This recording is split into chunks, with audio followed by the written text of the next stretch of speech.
Vanoggend hoor ek regtig dat die Here eintlik net dit sê. Hy sê, hy ken jou hart en hy spreek tot jou hart. En hy sê, luister, want geseën is die mens wat hoor en dan doen. En ja, ek glo, daar's iets baie besonders wat die Here in hierdie oggend vir elkeen wil sê, maar baie keer is daar, weet nie, asof die Here so 'n afspraak met iemand het, en dan weet jy, maar hierdie is nou regtig wat die Here met my deel. En jy weet, dis waarop jy moet let en doen. Miskien wil hy net vir jou moed gee vanoggend. Ek weet nie wat jou situasie is nie, die Here weet, en ek vertrou hom. Nou, as jy jou Bybel saamgebring het, en jy moet hom eintlik saambring, né, is jou swaard, dan gaan ons daarna Lukas, die 19de hoofstuk toe. Lukas, die 19de hoofstuk. Nou, 'n baie bekende gedeelte, ons gaan lees, dit gaan oor ou Saggeus, maar ek gaan nie regtig oor hom preek nie. Dit gaan nie by ons 10de vers gaan ons teksvers wees. Lukas 19 vanaf vers 1 tot 10. En hy, dit is Jesus, het in Jerigo gekom en daar deurgegaan. En daar was 'n man met die naam van Saggeus, 'n man, 'n hoof van die tollenaars en 'n ryk man. En hy het probeer om Jesus te sien wie hy was, maar vanweë die skare kon hy nie, omdat hy klein van persoon was. En hy het vooruit gehardloop en in 'n willevyeboom geklim, sodat hy hom, dit is Jesus, kon sien, want hy sou daarlangs verbygaan. So Saggeus maak 'n plan. En toe Jesus by die plek kom, kyk hy op en sien hom en sê vir hom, Saggeus, maak gou en klim af, want ek moet vandag in jou huis bly. Hy maak toe gou en klim af en het hom met blydskap ontvang. En toe almal dit sien, het hulle gemurmureer, hoor, en gesê, hy het by 'n sondige man tuis gegaan. Maar Saggeus het gaan staan en aan die Here gesê, Here, kyk, die helfte van my goed gee ek vir die armes, en as ek van iemand iets afgepers het, gee ek dit 4-dubbel terug. Toe sê Jesus aan hom, vandag het daar redding vir hierdie huis gekom, aangesien hierdie man ook 'n seun van Abraham is. Want die seun van die mens het gekom om te soek en te red wat verlore is of was. Nou, tot sover, en die Here seën sy woord aan ons harte. Nou, die tema van ons boodskap is die soekende Jesus. En ons teksvers, vers 10, soos ek reeds gesê het, want die seun van die mens het gekom om te soek en te red wat verlore is. Nou, Jesus gaan by Saggeus aan huis, dit is wat die Bybel hier vir ons sê, en dan vind hierdie fariseërs en hierdie skrifgeleerders, hulle vind 'n probleem, en hulle sê, maar Jesus, jy meng jou hier met die sondige mense. Wat's fout met jou? Moet jy nie bietjie upper class gaan nie? En dan sê Jesus vir hulle, maar julle is heeltemal reg. Ek meng my met die sondag, want hy sê, dit is waarvoor ek gekom het. En jy weet, dit is vir my die wonder van die evangelie. Nou, die evangelie beteken die blye boodskap. Nou, die blye boodskap is dat Jesus reik uit na die mens, die sondige mens, en hy loop jou agterna in der waarheid, waar jy afdwaal en wegdwaal. Daar is die Here agter jou en hy maak bemoeienis met jou. Nou, ons het hierdie gelykenisse in die Bybel. Ons het die gelykenis van die verlore penning. Ons het ook die gelykenis van die verlore skaap. En dan het ons ook die gelykenis van die verlore seun. En as jy gaan oplees, dan sien jy by al drie hierdie gelykenisse, word daar vermeld die groot blydskap wanneer dan dit gevind word wat weg was. Die vrou wat hierdie penning verloor het, sy keer die huis om, en dan wanneer sy hierdie penning gevind het, dan laat sy haar vriendinne weet, en sy sê vir hulle, Jesus, kom, wees saam met my bly. Ek het hierdie ouetjie gevind, wat vir my baie kosbaar is. Nou, met die verlore skaap, die eienaar, hy los daai 99, hy weet hulle is veilig daar in die trop. En dan gaan soek hy nou daai verlore skaap, want hy weet daai skaap het hom nodig. En hy gaan nie vanaand slaap. As hy weet, hy het nie daai skaap gevind nie, moontlik het die skaap in 'n gat geval, moontlik ergens vasgehaak, moontlik sy been gebreek, moontlik net swak, en hy gaan hom soek. Wanneer hy hom kry, tel hy hom op, en hy dra hom huis toe, en hy laat sy bure weet, hey, ek het my skaap gekry, en ek is baie bly. En hy sê, wees saam met my bly. En die Bybel sê vir ons, daar's blydskap in die hemel oor een siel wat hom tot die Here bekeer. Blydskap in die hemel oor een persoon wat afgedwaal het, weggedwaal het en sy pad weer terug kan vind na Jesus toe. En dit is vir my wat my altyd opgewonde maak. Die evangelie wat ons het, hierdie Jesus, hierdie omgee Jesus, die soekende Jesus, wat jou nie los nie, hy vergeet nie van jou nie. Tragies genoeg, is daar tye in mense se lewens, wat hulle van Jesus vergeet, tye wat hulle hom wegskuif. Maar hy vergeet nie van jou nie. Hy maak bemoeienis. Nou, reg aan die begin van die skepping, Adam en Eva, ons vind hulle sondig. En dan gaan kruip hulle weg. Want sonde laat jou skuldig voel, onvrymoedig voel, en dit laat jou een kant toe beweeg. En God sê, ja, julle het gesondig. Hy sê, maar gaan julle nie los nie. Maar so wonderlik. En die Bybel sê, God het na hulle geroep. Dis wat die Bybel sê. Wow.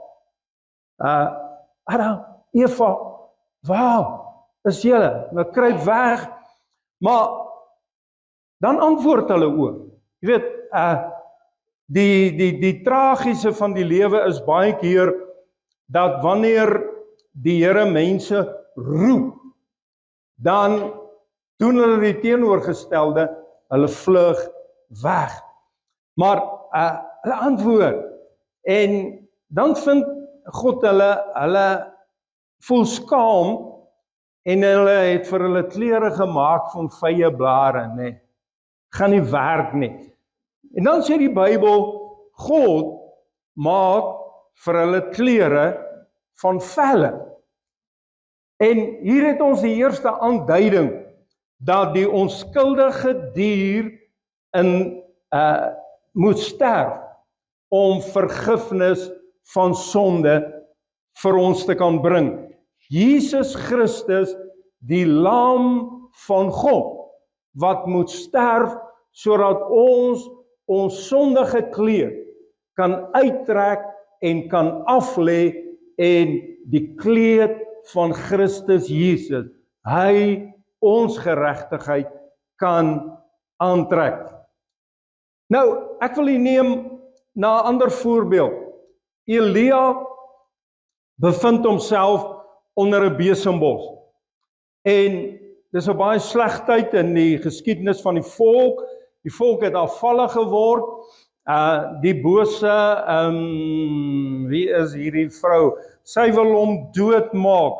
En sy maak die profete dood en sy wil Elia doodmaak en hy vlug daar in die woestyn in. En Isebel is hierdie vreeslike bose vrou wat hom wil doodmaak. En hy gaan lê daar onder 'n besembos. En hy sê vir die Here, hy sê ek het genoeg gehad. Hy sê ek nie meer lus vir dit nie. Kyk hoe lyk dit. En hy sê vir die Here, maar as niemand my oor wat jy dien nie. In elk geval net ek. So hy sê, Here, laat my dan maar sterf. Dan is dit mos nou oor en verby. Hoekom moet ek ly? Hoekom moet ek swaar kry? Mense wil nie hoor nie, hulle wil nie luister nie. En dan kom die Here na hom toe daar onder die besembos. En hy sê vir hom, Elia, staan op. Hy sê, is net jy nie. Hy sê, daar is 7000 ander wat nog steeds in my glo en my dien. En jy weet, so dikwels voel ons in hierdie lewe, ag wie by die skool. Eintlik net ek wat regtig aan die Here dink en die Here wil dien. By jou werk, dan dink jy, ek is net eintlik ek wat ernstig is oor die Here. Ja, dan gaan maar net aan, ongeërg. Tussen jou familie, dan dink jy, Jesus, hierdie familie van my, hulle leef, maak, doen net wat hulle wil. Ek is die enigste een wat regtig probeer die Here dien en bid. En dan voel jy baie keer, ag Jesus, kom ons los ook maar alles. En ons raak ook maar net passief. Maar dan kom die Here by Elia en hy gee vir hom daar brood om te eet. En hierdie brood maak hom sterk, nee. Die volgende by die nagmaalstafel. Jesus sê, hy is die brood van die lewe. Hy wil vir ons sê, maar kom kry jou krag by my. Al voel jy soos jou Elia, maar dinge werk nie lekker uit nie en is dit en dis en dat en jy voel, gee op. Dan sê die Here, maar kom na my toe. Ek is die brood van die lewe. Ek is jou krag. Neem erns met my. En dan wanneer Elia hierdie brood geëet het, dan kry hy baie krag en hy hardloop sommer vooruit voor die perde en die waans en hulle is op pad na Berg Karmel toe. En dis daar waar die Here vuur uit die hemel gaan laat neerdal. Dis daar waar die bose Baal priesters geslag gaan word. Dis daar waar herlewing gaan kom. Jy weet, baie keer wil die Here vir ons sê, wanneer jy voel jy's op 'n sleg plek van jou lewe en jy voel, maar daar's nie vordering nie.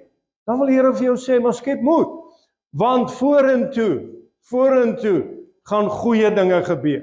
Gaan mooi dinge gebeur. Jy sien, ons sien dit nie. En baie keer wil ons opgee. Jy, wanneer die wonderwerk voor die drempel is. En wat God besig is met iets groot. Dan sien ons net hierdie en ons sien ons stryd en ons probleme en ons moeilikheid. Petrus, nadat hy Jesus verloon het, voel ook baie skuldig. Hy voel sleg. En dan gaan hy terug daar na Kapernaum toe, see van Galilea. Hy's 'n visserman van beroep. En hy voel hy het hierdie groot roeping vir die Here gehad en hy voel hy het gefaal. En hy vang maar weer vis en dan kom die Here na hom toe. Daar by sy werk. Daar waar hy nou voel, ag kom ons los en ons gaan maar terug. Maar op die ou manier. En dan laat die Here hom hierdie groot vis vang. Hy vang die hele nag, kry niks nie. Die Here sê gooi die net aan daai kant. Hulle vang hierdie baie vis. En nou Petrus besef, maar weet die Here is nie regtig so ver nie. Hy het gefaal, hy het misluk. Die Here wil vir hom kom sê, Petrus, dis nie die einde nie. Dis nie waarna ek kyk, dit waar jy gefaal het nie. En dan kom Jesus en hy konfronteer hom met liefde. Hy vra 3 keer vir hom, het jy my werklik lief? En elke keer wanneer Petrus antwoord, dan sê hy, maar pas my skape op, kyk na my kudde. Met ander woorde, wat sê die Here vir hom? Hy sê vir hom, Petrus, jy twyfel nou eintlik in jou eie vermoë. Jy voel jy het gefaal. Jy kan nie meer hierdie roeping as die uitverkore disipel volstaan nie. Jesus sê vir hom, jy sal. Hy sê, maar kom terug na my toe. Kom by die kern. Kom by liefde. Kom by verhouding. Ek wil vat na 'n laaste iets, of 'n voorbeeld, en dis die verlore seun. Wanneer hy terugkom, die Bybel sê, hy was nog baie ver, toe hardloop die pa al, né? En hy gryp hom, en hy omhels hom, bring hom terug. Maar, ek wil vanoggend so 'n bietjie stil staan, by die ouer broer, en dis iets waar ons nie altyd na kyk nie. Nou, die verlore seun is terug, pa is baie bly, groot feesmaal. Nou wil die ouer broer, hy wil nie inkom nie, want hy's baie kwaad. En as ons mooi na dit gaan kyk, dan moet sê vir ons, hierdie ouer broer het 'n gesindheidsprobleem gehad. Heel moontlik was hy die boelie. Heel moontlik was hy die een wat heel moontlik vir Kleinboet gesê het, maar weet jy, jy's 'n niks werd. Jy kan eintlik niks gedoen kry nie. En so breek hy hom af. Heel moontlik was hy jaloers op hierdie kleiner boetie. Heel moontlik het hierdie kleiner boetie 'n beter verhouding met die pa gehad. Hy het 'n mooier hart gehad. En heel moontlik was daar ook hebsug by hierdie ouer broer. Hy weet, as hy die klein boetie kan wegkry, dan gaan alles om hom draai. Hy gaan al die aandag van sy pa kry, en hy gaan alles kry, né? So hy maak die wêreld moeilik vir hierdie boetie van hom. En ek dink op 'n dag besluit hy by homself, weet, dis nou te erg. En vat sy goed en hy loop. En die pa se hart is stikkend. Maar dit lyk of dit niks gedoen het aan die ouer broer nie. Want jy weet, ek sê vir myself, as my broer vir so 'n lang tyd weg was, ja, ek sal begin bekommerd raak. Hoe gaan dit met hom? En sou hy oor hom? Ja. En wanneer hy terugkom, en ek wil glo elkeen van hier, dieselfde. En dan wanneer hy terugkom, al het ons miskien nie oog om oog gesien nie, wanneer hy terugkom, ek gaan bly wees. Maar ons vind 'n hardheid by die ouer broer, wat jou verstom. Maar dan wat ons tref in hierdie verhaal en gebeure is, die Bybel sê, die vader het uitgegaan na die ouer broer en hy het hom gesmeek. Mooi gaan lees, né? Hy het hom gesmeek, en dit wil vir ons sê, dat die vader tel op, daar is geen liefde van die ou boet nie.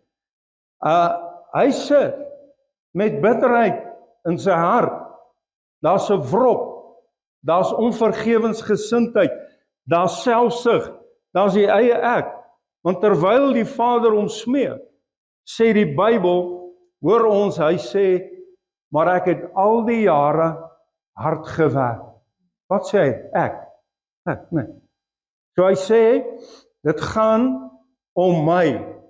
Hy's kwaad, hy voel, hy's oor die hoof gesien, hy voel, hy's nie reg behandel nie.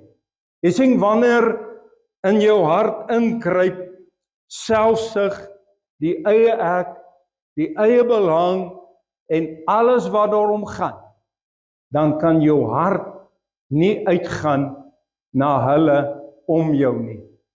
Jou naby mense, jou hartsmense, word jou ver mense. Jy weet nou wat vir my opvallend is van al hierdie dinge, al die ander eindig mooi, positief, die jong seun kom terug, verlore skaap word gevind en alles, mooi, bly. Maar wanneer ons kom by die oudste seun met 'n gesindheidsprobleem, heel moontlik het hy gewens, kleinboet is weg. Ek wens iets kom hom oor. Probleem weg. En wanneer kleinboet terugkom, dan sien hy die probleem is terug. Maar hy besef nie, ek is die probleem. Ouboet is die probleem, want in sy hart is baie verkeerde dinge. En hy bly buite. Is nie deel van die fees nie. Jy weet, wanneer jy jou hart nie bewaar nie, en toelaat dat dinge inkruip, die eie ek, selfsug, hebsug, baie van 'n ander goed, jy het nie deel aan die fees nie.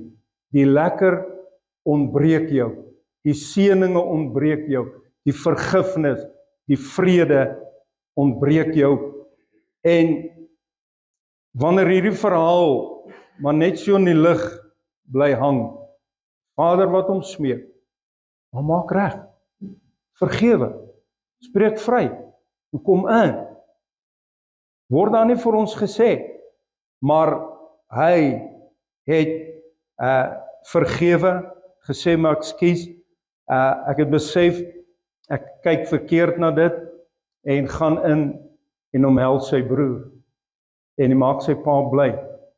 Hy leef so in homself, dat hy ook nie regtig aan sy pa dink. Hy kan sien sy pa wil hê, daar moet versoening wees, daar moet saam blydskap wees, maar vir hom gaan dit om homself.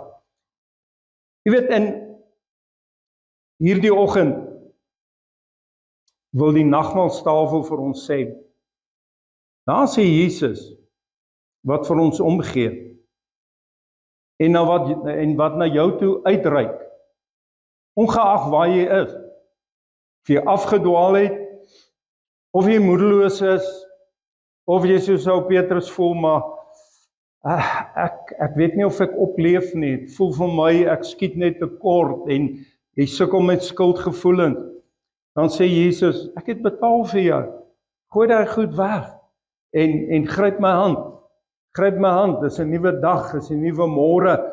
Ek wil ook vir jou sê, jy weet in die lewe is ongelukkig so.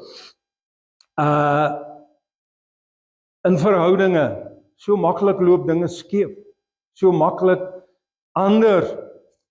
En wat dan sê die Here vir jou, maar wees jy die een wat vergewe? Wees jy die een wat vryspreek? Wat sê Here, ongeag, jy dalk gevoel het, maar nie reg behandel nie. Die Here sal dit draai, sal dit omdraai, sal dit omswaai. Die Here vra, maar vergewe, spreek vry, en dan word jy vry, en jy word deel van die fees in Christus Jesus, deel van sy vryspraak, deel van sy vrede, deel van sy geluk, want as jy nie daai ding kan doen nie, dan bly jy buite. Dis wat die woord sê. So, die nagmaal wil vir ons sê, moet nie buite staan, soos die oudste broer nie.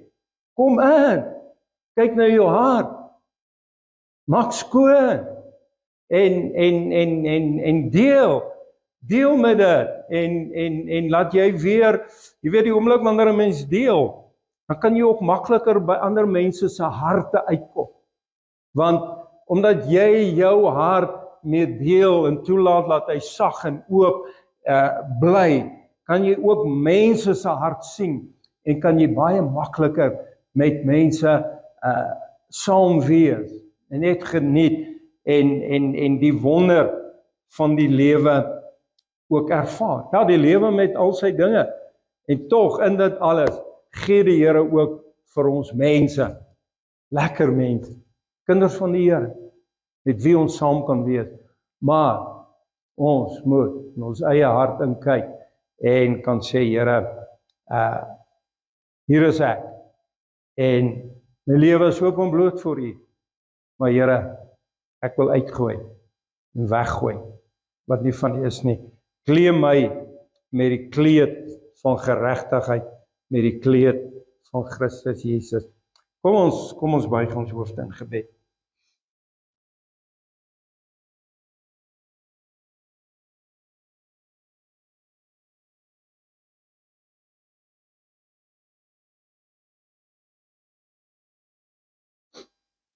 Here Jesus, baie dankie vir 'n oggend soos hierdie waar ons ook U dood kan herdenk.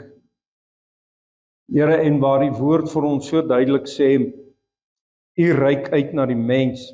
U het kom sterf. Here, maar dan is U nie hierdie God wat sê ek het gesterf en die verdwyn net in die niet nie. U die God wat gesterf het, is die God wat ons agterna loop, wat ons opsoek en wat na ons roep en vir ons vra, maar waar is jy in hierdie oggend? En waar hy sê, maar kom terug na my, kom tot by my. En Here, ek wil ook bid vir hulle wat miskien vanoggend sê, maar Here, die lewe het baie dinge en ek voel moedeloos, uitgeput.